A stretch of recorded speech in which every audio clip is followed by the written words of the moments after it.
Thank you. This is a video that we showed on the 13th, which was Pyungkang Day. 45 years ago, when he made a pilgrimage to the Holy Land, we see what he recorded. Probably it's the first and now second time that we are watching this. And that Pyungkang Day was the day that our founding pastor was born. And it was that kind of time. And through the Pyungkang Day, we have to memorialize these experiences and go forth in protecting this church. And though there's two announcements I want to make. From 1999 to 2009, our first American pastor of Pyungkang Church, who was the founding pastor of Cheil International Missions, Pastor John McCurley. He was called by the Lord on March 13, 2025, last Thursday. In Korean age, he was 74 years old. And with Cheil International Missions, he was able to spread the redemptive word to all nations, and he made a significant contribution. And I asked his family for his biography, and they shared this, and we see that is very connected to our church, and I will read it. And so there are people who may not know, so could you please show his picture? Pastor John McCurley was born in 1951 in Florida, and from 1969 to 1989, he joined the U.S. Army at the age of 18. He was stationed in Korea, serving as a U.S. military warrant officer. And then in 1989, after leaving the Army, he moved to Tacoma, Washington. In 1991, he established a church in Tacoma. In 1996, he was ordained as a pastor, the first American pastor of our church. In 1999 to 2009, he served as the first senior pastor of Cheil International Missions.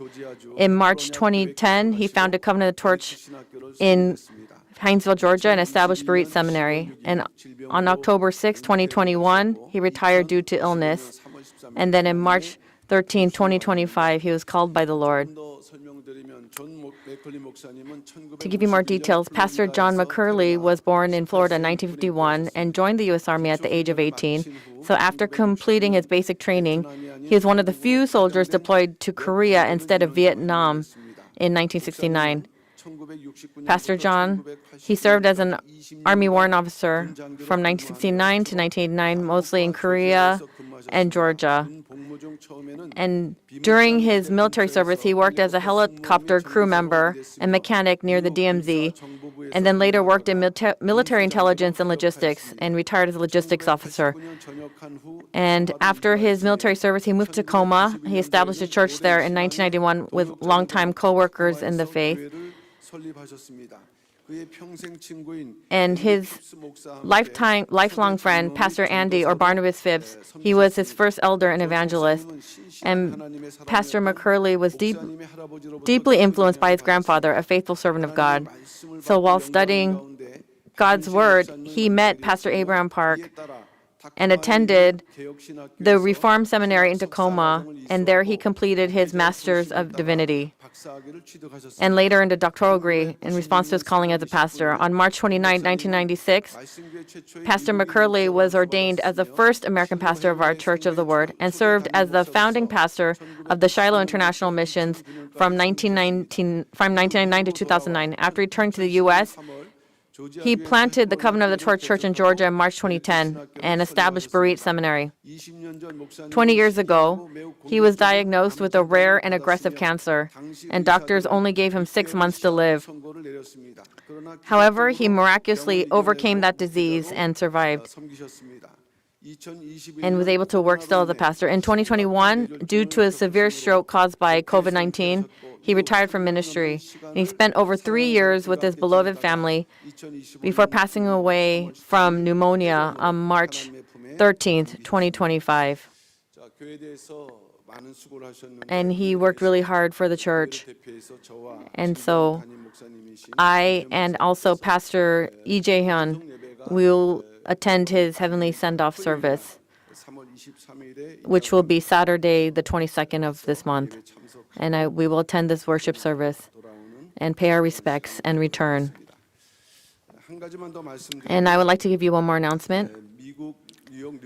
From our New York Evergreen Church, we have Evangelist Joyce Kim. I'd like to introduce her.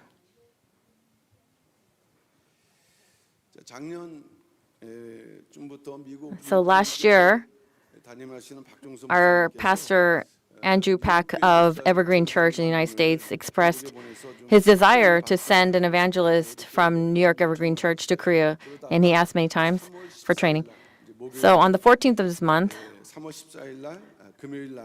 on Friday, she arrived. Her Korean name is Kim Hyo-jin, Evangelist Kim Hyo-jin. She is the daughter of Elder Kim Sung-yeol and Elders Pan Kyung-ah of Green Pasture Church in LA. And she joined as a staff church employee in July 2022, and in January 2024 was appointed as evangelist. She graduated from Syracuse University in New York in psychology and currently attends Reformed Theological Seminary in the U.S. She was responsible for the Samuel Sunday School, grades 1 through 5, and also the Michael Young Adults from the college students and to those in their 30s. So in Korea, she'll be here for a year, and she'll be primarily in charge of Cheil and Hepzibah, the young adults, and also various church ministries, starting from the nursery infant ministry. And also, the district pastoral visits are nearing completion, but she will accompany some of the pastors for visits when possible. And she will also go to these home visitations. And so from what I remember, Evangelist Joyce, her maternal grandmother, was someone who served faithfully at the beginning of our church, and now her granddaughter became an evangelist in New York Evergreen Church. And going forth, we know that she will do great redemptive work. And so she will have a year of training, and also from other branch churches, when there's training that they request, that she might go there too. And being here at Pyungkang is training in and of itself. And she will see the breakaway side and deal with them during their rallies. And Evangelist Kim Young-ju, who is responsible for Hepzibah and the Christian military camp, will be leaving for the United States to experience the church ministry for 3 months. So he is going to fill the empty spot in New York Church, and also we have to pray for them and keep them in our prayers so that they grow into great servants of God for redemptive history. Evangelist, please bow.